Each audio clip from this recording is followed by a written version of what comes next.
আমাদের আজকের গল্পটি কিছু অতি প্রাকৃত ঘটনার মধ্যে দিয়ে রচিত হয়েছে, যা লেখিকা শুধুমাত্র গল্পের মধ্যে উত্তেজনা ও ভয়ের পরিবেশ সৃষ্টি করতে ব্যবহার করেছেন। আমরা কোনোভাবেই কুসংস্কারকে বিশ্বাস করি না এবং কুসংস্কারের প্রচারে লিপ্ত হই না। এই গল্পের সকল ঘটনাবলীর সাথে বাস্তবের কোনো সম্পর্ক নেই। এটি সম্পূর্ণরূপে কল্পনাপ্রসূত এবং বিনোদনের উদ্দেশ্যে রচিত। নমস্কার আমার প্রিয় শ্রোতা বন্ধুরা, আমি সুদর্শন রয়েছি অল ডে সাসপেন্সের পর্দায় আপনার সঙ্গে আজকের আড্ডাটা জমিয়ে তুলতে। আজ আমি আপনাদেরকে নিয়ে যাওয়ার জন্য এসেছি একটি শীতল এবং রহস্যময় গল্পে, যা হয়তো আপনারা আগে কখনো শোনেননি। আজকের গল্পের প্রধান কেন্দ্রবিন্দু হল একটি ভৌতিক রেলওয়ে স্টেশন, যেখানে রাতের আঁধারে ঘটে যায় ভয়ঙ্কর সব ঘটনা। তাহলে আসুন আলো নিভিয়ে কানে হেডফোন লাগিয়ে মন দিয়ে শোনা যাক আজকের ভয়ঙ্কর ভৌতিক গল্প। আজও গল্প পাঠে এবং বিশেষ কয়েকটি পুরুষ চরিত্রে আমি সুদর্শন, রত্নার চরিত্রে থাকছে বর্ণালী। শুরু হচ্ছে লেখিকা সঞ্চারী ভট্টাচার্য বিরচিত হাড় হিম করা ভয়ের গল্প, রাত ৩:০৫ শান্তিপুর লোকাল।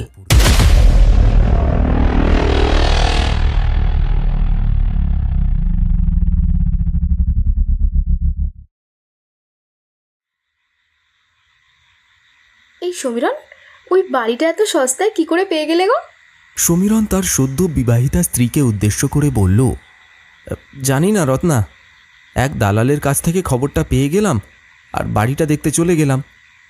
কিন্তু বিশ্বাস করবে না, কথাটা বলেই থেমে গেল সমীরণ। রত্না আবারও তাকে প্রশ্ন করে বসল, এই কি হলো, চুপ করে গেলে কেন? বাড়িটা ভীষণই অন্যরকম, আমি কিছুই আন্দাজ করে উঠতে পারলাম না। বাড়ির পাশ দিয়ে একটা রেল লাইন চলে গেছে, এই রেল লাইনে নাকি এখন আর ট্রেন চলে না।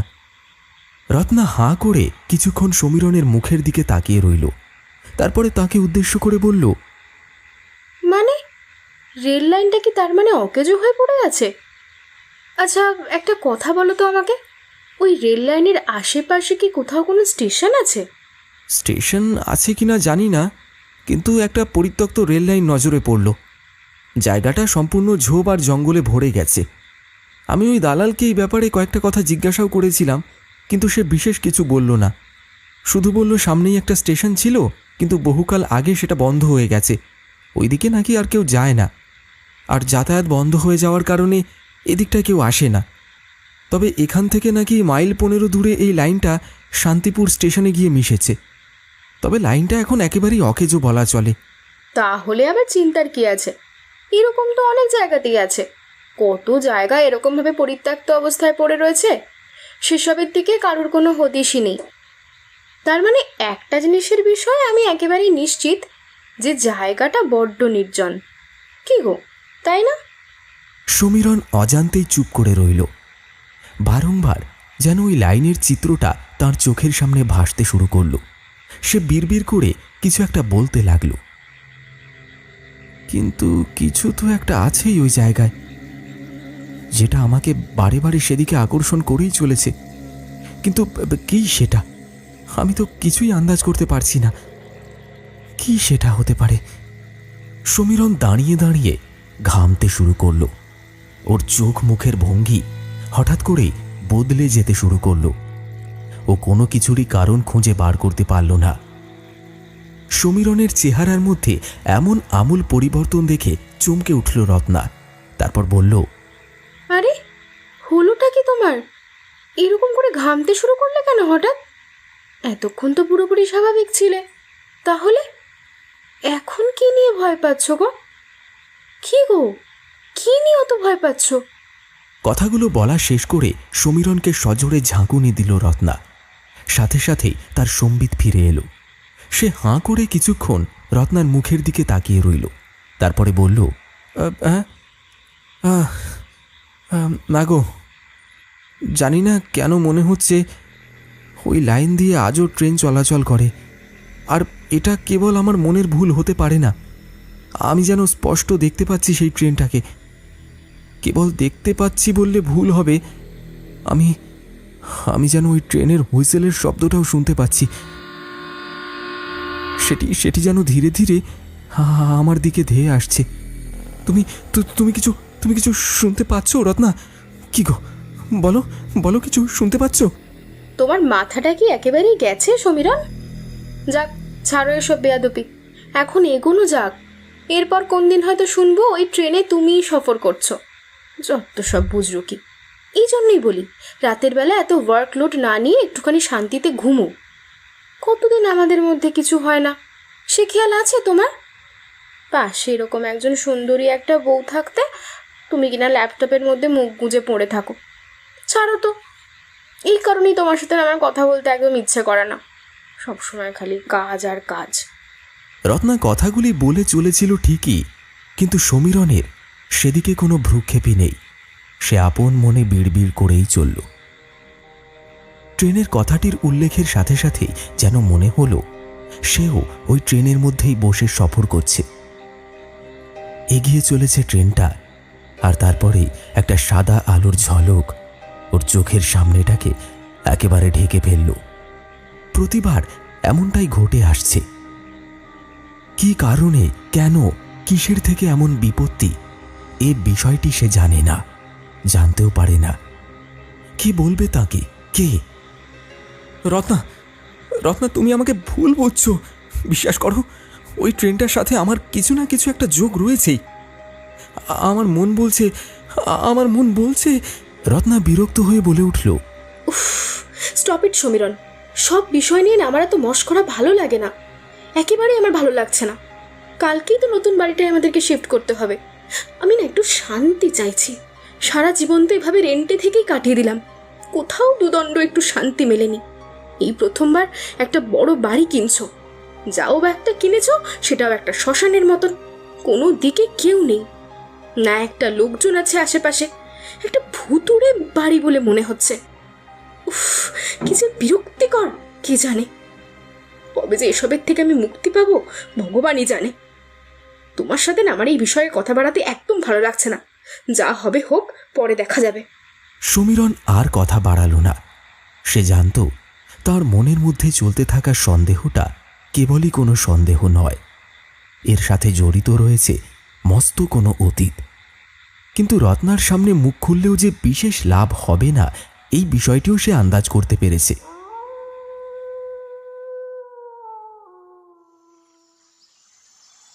পরদিন সকালে ওরা দুজনেই ওই বাড়িটাতে গিয়ে হাজির হলো। বাড়ির পরিমণ্ডলটি দেখে ওর বেশ ভালোই লাগলো। সমীরণ গোছগাছ ছেড়ে পিছনের লাইনের দিকে এগিয়ে গেল, আর সেদিকে যেতেই ওর বুকের ভিতরটা কেমন যেন ছ্যাঁত করে উঠল। দিনের আলোর মধ্যেও মনে হতে শুরু করলো একটি ট্রেন যেন সাদা ফনফনে আলো নিয়ে জোরে হুইসেল বাজাতে বাজাতে তার দিকে এগিয়ে আসছে। আর সেই ট্রেনের জোরালো আলোর ভিড়ে সমীরণের চোখ মুদে এলো।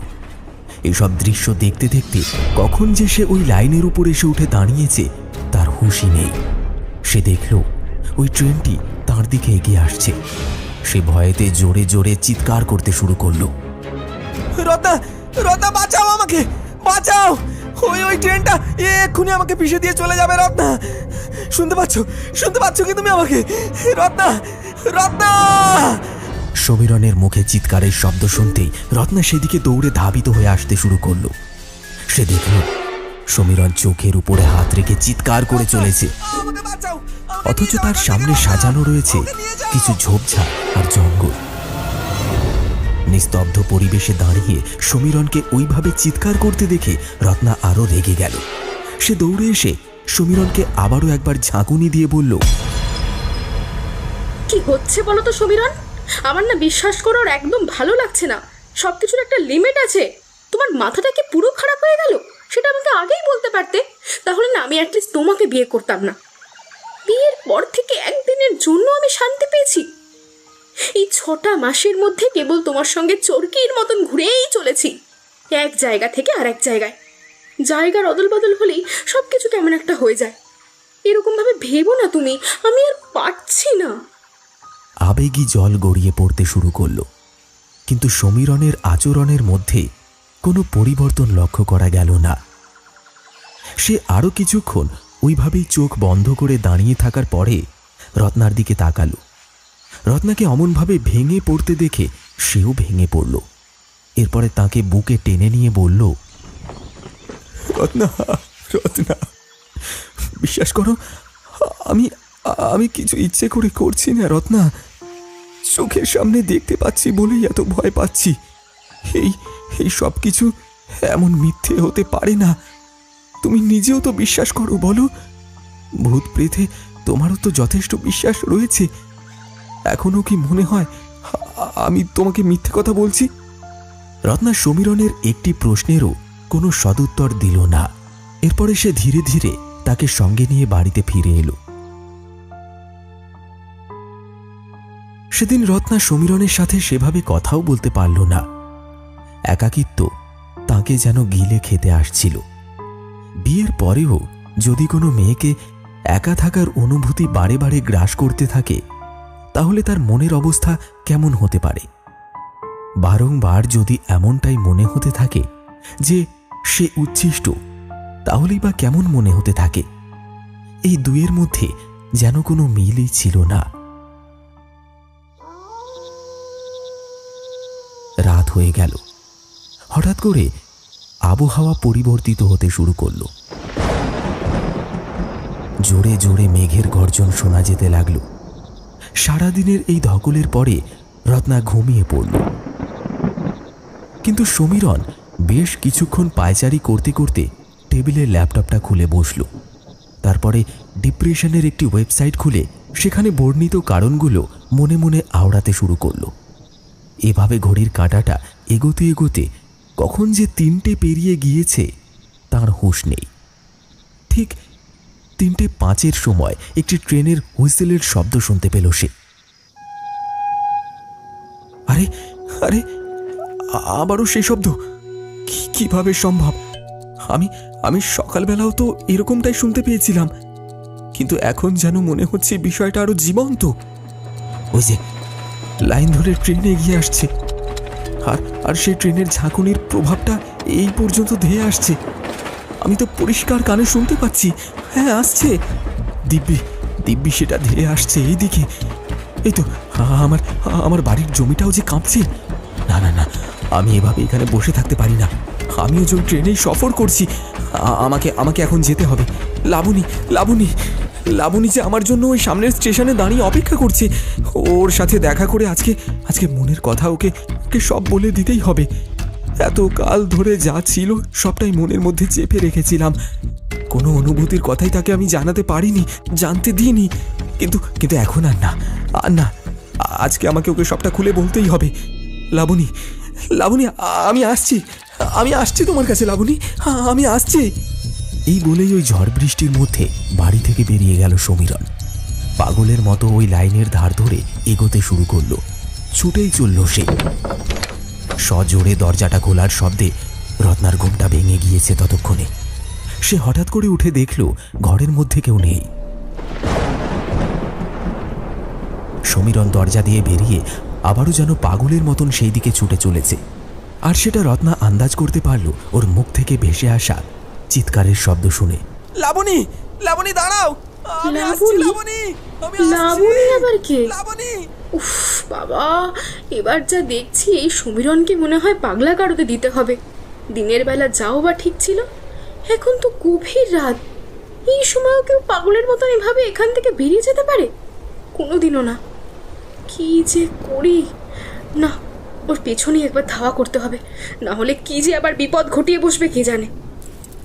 এই বলেই রত্নাও বাড়ির বাইরে বেরিয়ে সমীরনকে অনুসরণ করে দৌড়তে শুরু করল। সে দেখল সমীরন খালি পায়ে রুদ্ধশ্বাসে দৌড়ে চলেছে। কোথাও কেউ নেই। অথচ লাবণী এই নামটি রটনার মতো এক নাগারে আওড়ে চলেছে সে। এমন সময় রত্না দেখল সমীরন গিয়ে দাঁড়িয়েছে সে লাইনের উপরে।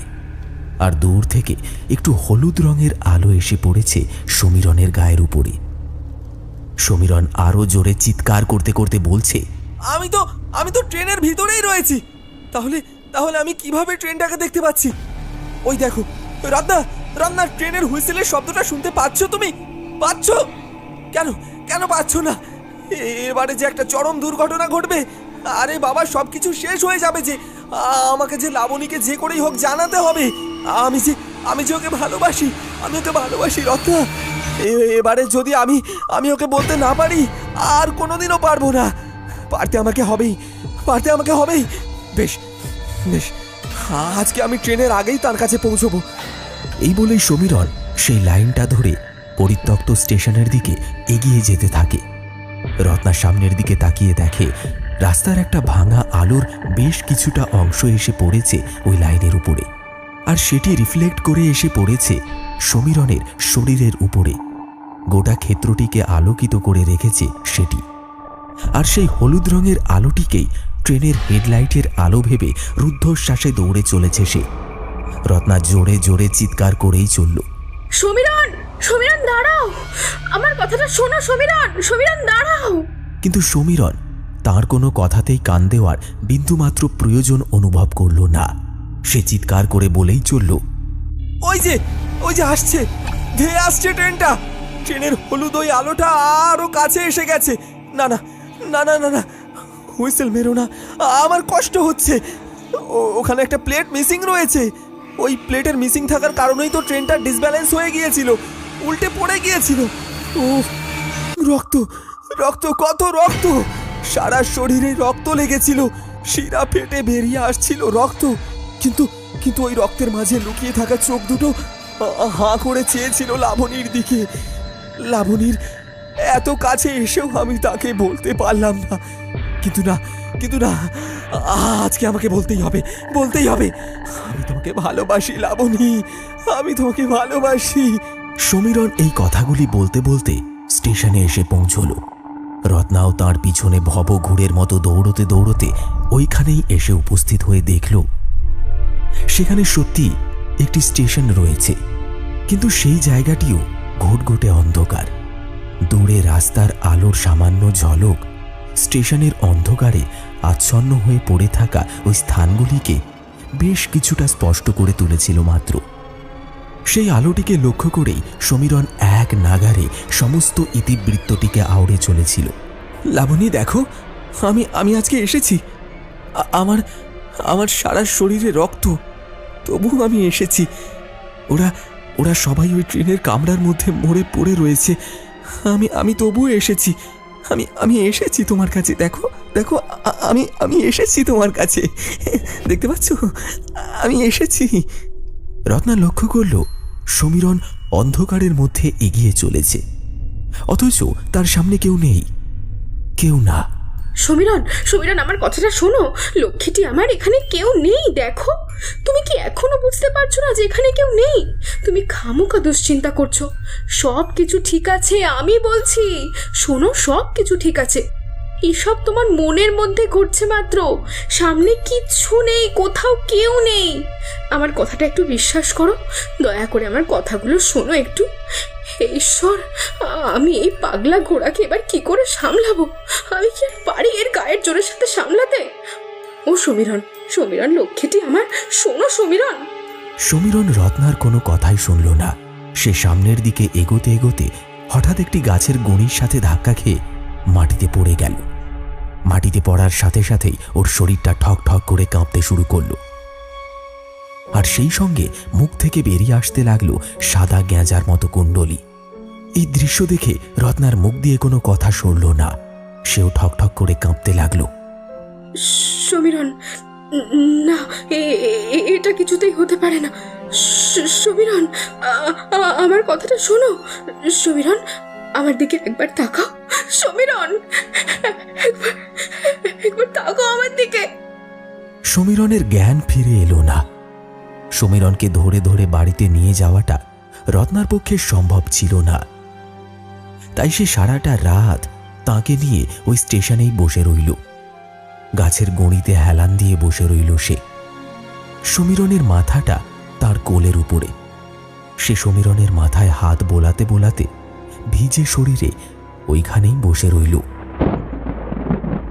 কখন যে ক্লান্তি আর মানসিক কষ্টের জেরে চোখ লেগে গিয়েছিল হুঁশ নেই। ভোরের আলো ফুটে উঠতেই একটি পুরুষালী কণ্ঠস্বর শুনে ঘুমটা ভেঙে গেল রত্নার। সে সামনের দিকে তাকাতেই ভয় পেয়ে গেল। একটা কালো সন্টামার্কা চেহারার লম্বা চওড়া লোক তার সামনে দাঁড়িয়েছিল। লোকটি রত্নাকে বলল, ভয় পাবেন না, আমি একজন ডাক্তার। এই জায়গাটা নির্জন বলে এখানে রোজ সকালে আমি মর্নিং ওয়াক করতে আসি, কিন্তু আজকে আপনাকে এখানে এভাবে বসে থাকতে দেখে আমি চমকে গেছি। যেখানে দীর্ঘ 3 মাসেও কাউকে দেখিনি, সেখানে আপনারা really strange. By the way, আমার নাম AK ভাদুরী, আমি একজন মনোরোগ বিশেষজ্ঞ। রত্না তাড়াতাড়ি করে উঠে দাঁড়ালো। তারপর তাকে উদ্দেশ্য করে বলল, আপনি আপনি দয়া করে আমার স্বামীকে একটু এগিয়ে যেতে সাহায্য করুন। আমাদের বাড়ির সামনেই, আমি আপনাকে বাড়িতে গিয়ে সব কথা জানাচ্ছি। এই স্থানে আপনার মতো এক অজ্ঞাত পরিচয় লোককেও অবিশ্বাস করতে ইচ্ছা করলে আমার আর কিচ্ছু করবার নেই। আমার কাছে কোনো উপায় আর নেই, অগত্যা আমাকে যেতে হবে। আসুন আসুন, দয়া করে সমীরণকে একটু ওঠান। ভাদুরী বললেন, অফকোর্স, চলুন, এটুকু তো করাই যায়। আর ভয় নেই, আমি কোনো ক্রিমিনাল নই, আমি আপনাকে সাহায্য করব। এই বলে সেই ডাক্তার ঈশ্বরের দূতের মতো সেখানে আবির্ভূত হয়ে সমীরণকে এগিয়ে নিয়ে যেতে আরও তৎপর হয়ে উঠল। বাড়িতে পৌঁছে তারা সমীরণকে ধরে বিছানায় শুইয়ে দিল। তারপরে রত্না তাঁর কপালে হাত রেখে বলল, এ কি, এ তো জ্বরে একেবারে গা পুড়ে যাচ্ছে। এরপর সমীরণের কপালে জলপট্টি দিতে দিতে চোখের জল ফেলতে শুরু করল সে। ডক্টর ভাদুরী তখন সামনের চেয়ারটায় বসে আছেন। রত্নাকে তিনি এসবের কারণ জিজ্ঞাসা করতে যাবেন তার আগেই রত্না গড়গড়িয়ে গতকাল রাতের সমস্ত অভিজ্ঞতার কথা তাকে জানাতে শুরু করল। এছাড়াও ওখানে আসবার আগে থেকেই সমীরণের মনের মধ্যে চলতে থাকা ওই ভয়াবহতার কারণগুলিকে খুঁজে বার করার চেষ্টা করেও ব্যর্থতায় পর্যবসিত হওয়া মনের আর্তনাদটিকেও শব্দের মাধ্যমে যতটা সম্ভব প্রতিস্থাপন করল রত্না। কিন্তু চোখের জল তখনও অব্যাহতই রইল। মিস্টার ভাদুরী সবটাই শুনলেন। তারপরে বললেন, আমার মনে হয় আপনার স্বামীর ডুয়েল পার্সোনালিটি সিনড্রোম হয়েছে, অর্থাৎ হ্যালুসিনেট করা। কোনো কিছুকে ভাবতে ভাবতে সেটির মধ্যেই নিজেকে নুইয়ে ফেলা। এই ধরনের রোগীরা এমনটাই বেশি করে থাকেন। এমন কোনো কথা হয়তো কেউ ওনাকে বলেছে, অথবা অন্যের জীবনে ঘটে যাওয়া কোনো অতীতের কাহিনী শুনে তিনি নিজের মনে মনে সেটিকে নিজের জীবনের সাথে জড়িত কাহিনী হিসাবে দেখাতে শুরু করেছেন, আর তারপরে শিকড় বাকড় প্রসারিত করে ক্রমে এগিয়ে চলেছেন। সবথেকে ভয়ঙ্কর ব্যাপারটা কি জানেন? এই ধরনের রোগীরা শেষ পর্যন্ত সুইসাইড করে নেয় অথবা অন্য কেউ মেরে ফেলতে পারেন। কারণ উনি যখন এই ডাইমেনশন থেকে চিন্তা করতে শুরু করেন, তখন উনি আর বাস্তবের সাথে জুড়ে থাকেন না। উনি এক স্বাধীন পাখির মতো উড়তে শুরু করেন। কোনো কিছুকে নিয়ে বেশি করে ওভারথিঙ্ক করার প্রভাব এটা বলতে পারেন। আসলে ছোটবেলা থেকে যারা বড্ড ভাবুক হন, অথবা কোনো একটি বিষয়কে নিয়ে নিজের মনের মধ্যেই দ্বন্দ্ব চলতে থাকে, তাদের সাথেই এমনটা ঘটে থাকে। এই সকল বিষয়ে আপেক্ষিক বা তাৎক্ষণিক কোনো ব্যাখ্যা খুঁজে পাওয়া যায় না, তাই এসবের থেকে দূরে থাকাটাই শ্রেয়। কিন্তু এর জন্যে দীর্ঘমেয়াদী চিকিৎসার প্রয়োজন পড়ে। সেটি করতে হলে রিহ্যাবে রেখেই করতে হবে। ওনাকে আমি কয়েকদিন অবজারভেশনে রেখে তারপরে নিজের সাথে হাসপাতালে নিয়ে যাব। এখনও সেরকম দেরি হয়নি আশা করি। একটা বিগিনিং স্টেজে রয়েছে, কিন্তু এরপরে ধীরে ধীরে এটি বাড়তে থাকে, আর তখন ওনাকে সামলে রাখা কিন্তু অনেকটাই কঠিন হয়ে যাবে। রত্না সবটাই বুঝল। তারপরে শান্ত হয়ে চোখটাকে বন্ধ করে বলল, বলছি, আপনি আজকের রাতটা পাশের ঘরেই থাকুন। আমার শরীরটা খুব খারাপ। আজকে রাতেও যদি সমীরণ আবার এরকম কিছু করতে শুরু করে, ওকে সামলানোটা আমার একার পক্ষে অসম্ভব। কাজে আপনি আজকের দিনটা প্লিজ এখানে একটু থাকুন। ডক্টর ভাদুরী রাজি হয়ে গেলে। রাত বাড়ল, আবারও বৃষ্টি পড়তে শুরু করল। সমীরণ তন্দ্রার মধ্যে বিড় বিড় করেই চলল। ওকে খাওয়ানো সম্ভব হলো না। রত্না ও ডক্টর ভাদুরী রাতের খাবার খেয়ে শুয়ে পড়লেন।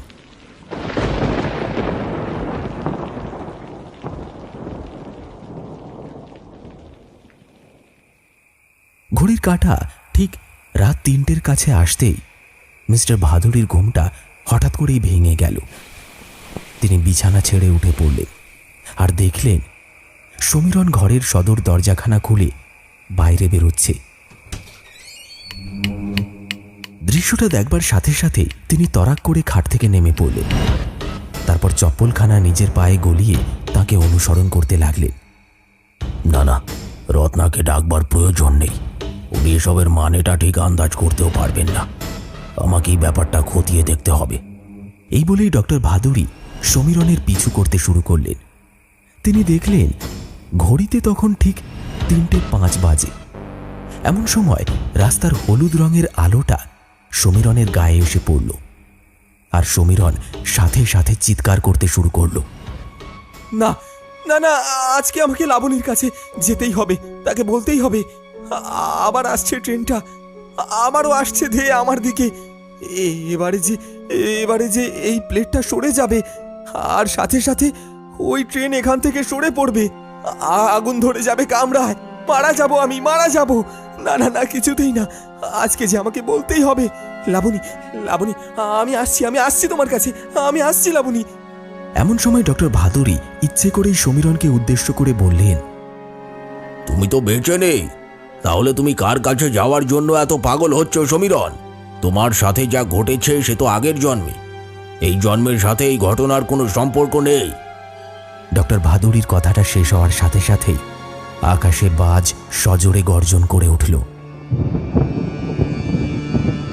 সমীরণ ফিরে তাকায় তাঁর দিকে। ভাদুড়ি দেখেন সমীরণের চোখের মণি দুটি সাদা হয়ে গিয়েছে, মুখ থেকে লাল রক্ত ঝরে পড়ছে, আর সে হই হই করে তাঁর দিকে এগিয়ে এসে বলল, কি রে, কি ভেবেছিস তুই? তুই তো প্লেটটাকে সরিয়েছিলিস, তোর পোষা গুন্ডারা আর তুই মিলে তুই কাজটা করেছিলিস, আর সেটাও সকলের অলক্ষ্যে। ওই মোড়লের কাছ থেকে মোটা টাকা পাওয়ার জন্য স্টেশন মাস্টারকে ফাঁসাতে এই ঘৃণ্য কাজ করেছিলিস তোরা। কিন্তু জানতিস না, ওকে মারতে গিয়ে তো আরো শত শত লোকের প্রাণ যাবে। একে একে সকলে মরেছিল, আগুনে পুড়ে মরতে বাধ্য হয়েছিলাম আমিও। আমি লাবণীর সাথে দেখা করতে যাচ্ছিলাম, কিন্তু তুই আমাকে শেষ করেছিস। তোর জন্যই তো আমাকে শেষ হতে হয়েছিল, তোর জন্য। ডক্টর ভাদুড়ি কিছুই আন্দাজ করতে পারলেন না। তিনি ভয়েতে জড়সড় হয়ে গেলেন, তারপরে পিছনের দিকে সরতে শুরু করলেন। এমন সময় তিনি দেখলেন সত্যি একটি ট্রেন রুদ্ধশ্বাসে তাঁর দিকে হুইসেল বাজিয়ে এগিয়ে আসছে। সমীরণ খিলখিল করে পিশাচের ন্যায় হাসতে শুরু করলো আর বলল, কিরে, দেখ, তোকে তো দেখতেই হবে। সকলে দেখতে না পারলেও তুই তো ঠিকই দেখতে পাবি, কারণ তোর হাতেই তো সকলের মৃত্যু ঘটেছিল, আর আমিও এখানে পড়ে দগ্ধে দগ্ধে মরতে বাধ্য হয়েছিলাম। চোখে প্রেমের স্বপ্ন নিয়ে পাড়ি দিয়েছিলাম আমি, কিন্তু তুই সমস্ত স্বপ্নকে ধূলিসাৎ করে দিয়েছিলিস। এবারে তোকেও মরতে হবে। তুই ঠিক বলেছিস, এক জন্মের ঋণ আরেক জন্মে পরিশোধ করতে হয়। আমরা এক জন্মের ঋণ গ্রহণ করি আর আরেক জন্মে সেটাই পরিশোধ করতে আসি। আগের জন্মে তুই ঋণ নিয়ে মরেছিলিস, এতগুলো লোকের মৃত্যুর ঋণ, কিন্তু এই জন্মে তোকে নিজের জীবন দিয়ে সেই ঋণ পরিশোধ করতে হবে, করতেই হবে। ওই যে দেখ, ট্রেনটা আসছে, দেখ, ছুটে আসছে তোর দিকে।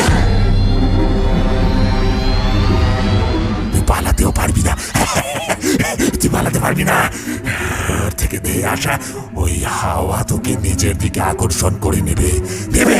পারবি না রে, পারবি না, মৃত্যুর সাথে জিততে পারবি না, কিছুতেই পারবি না, তুই কিছুতেই না, পারবি না, কিছুতেই পারবি না। ডক্টর ভাদুড়ি কিছুই অনুভব করতে পারলেন না, কিন্তু গত জন্মের কাজগুলো যেন এক ঝলকে তার চোখের সামনে স্পষ্ট হয়ে উঠল। তিনি নিজের পূর্বজন্মের কৃতকর্মের বিষয়টি স্পষ্ট দেখতে পেলেন, কিন্তু ততক্ষণে এসে পড়েছে ওই ট্রেনটি, আর সেটি লাইনচ্যুত হয়ে গিয়েছে। একটি বগি খুলে ঘ্যাসটাতে ঘ্যাসটাতে এগিয়ে আসছে তার দিকে, তাতে আগুন ধরে গিয়েছে। লাইনের সাথে লেগে সেটি জোরে জোরে শব্দ করতে করতে এগিয়ে আসছে। লাইনের সাথে ধাক্কা খাওয়ার ফলে লোহার গায়ে লেগে ঘিস ঘিসে তীক্ষ্ণ আওয়াজটি হয়েই চলেছে। এমন সময় সেই অগ্নি সংযুক্ত হয়ে পড়ে থাকা বগিটি ধাক্কা ধাক্কা মারল তাকে। ছিটকে পড়ে গেলেন তিনি, আর তার কোনো হদিশ পাওয়া গেল না। কেবল একটা প্রবল আর্তচিৎকারের শব্দ ধেয়ে এলো অন্ধকারের সারণী বেয়ে সমীরণের দিকে।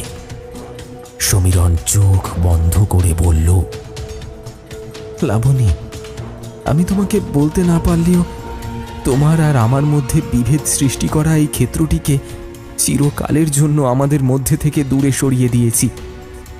আমি তোমার কাছে আসছি লাবণী, তোমার কাছেই আসছি।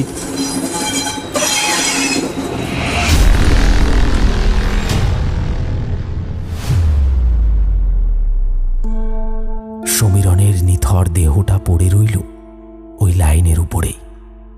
প্রাণটা বেরিয়ে বাতাসের সাথে মিশে গেল। ইহজন্ম আর পূর্বজন্মের সব হিসাব মিলিয়ে দিয়ে একেবারে চলে গেল সমীরণ। কিছু ঘটনার বয়ান থাকে না, সেগুলি শুরুই হয় শেষ হবার জন্যে, আবার শেষ থেকে শুরু হয় নতুন অধ্যায়ের।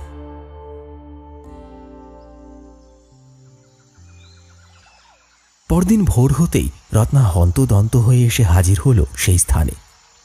দেখল তার স্বামীর মৃতদেহটি উপুর হয়ে লাইনের উপরে পড়ে রয়েছে, কিন্তু ওই মৃতদেহটির মুখে এক পরম প্রশান্তির ছাপ স্পষ্ট। অথচ ডক্টর ভাদুরীর দেহটির কোনো হদিশ পাওয়া গেল না। রত্না সমীরণের মৃতদেহটিকে ধরে অঝরে কাঁদতে লাগল। সমীরণ, কি হলো তোমার? এসব কি হয়ে গেল?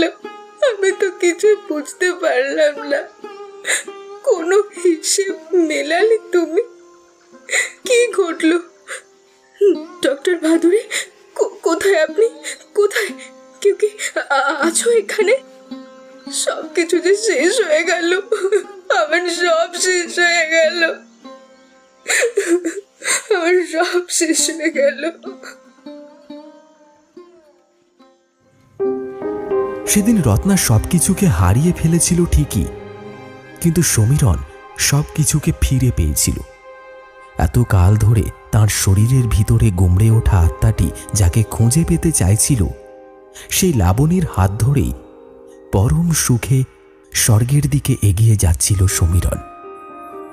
কিন্তু তার দেহটি পড়েছিল ওই লাইনের উপরেই। আত্মার শরীর বদলায় ঠিকই, কিন্তু নিজের অস্তিত্ব বদলায় না। তাই আমরা যতই জন্ম নিই না কেন, সেটির সাথে আমাদের আত্মার কোনো সম্পর্ক থাকে না।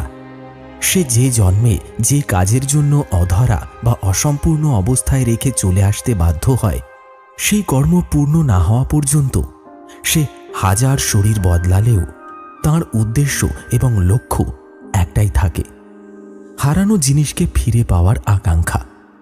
তাই এক জন্মের অপূর্ণ ইচ্ছে সে অন্য 7 জন্ম ধরেই পূরণ করতে পারে, আর পূরণ হয়ে গেলেই এভাবে সে শরীর ছেড়ে চলে যায়। তখন আর শরীরটির কোনো মায়া থাকে না, সবকিছুই নশ্বর হয়ে যায়। এই কারণেই বলে সমস্ত কাহিনীর শেষ সর্বদা সুখপ্রদ হয় না। আত্মার এই রসায়নকে যেখানে বৈজ্ঞানিকরাও আজ পর্যন্ত বুঝে উঠতে পারেননি, মৃত্যুর পরে ঠিক কী ঘটে সেটি রসায়নও যখন কেউ খুঁজে বের করতে পারেননি, তখন আপনি বা আমি এত ভেবেই বা কী করব? কিছু কাহিনী শেষ হয়েও শেষ হয় না। ধরে নিন এটিও ঠিক সেইভাবেই এক অধরা সমীকরণ কিংবা ধাঁধা হয়েই রয়ে গেল, যা কোনোদিনও সমাধানকে নিজের কাছে টানার বৃথা চেষ্টা করবে না। শুনলেন রাত 3:05 শান্তিপুর লোকাল। গল্পটি যদি আপনার ভালো লাগে তাহলে লাইক, কমেন্ট আর শেয়ার করতে ভুলবেন না। এই ধরনের রোমাঞ্চকর গল্পগুলি বারবার শোনার জন্য চ্যানেলটি এক্ষুনি সাবস্ক্রাইব করুন।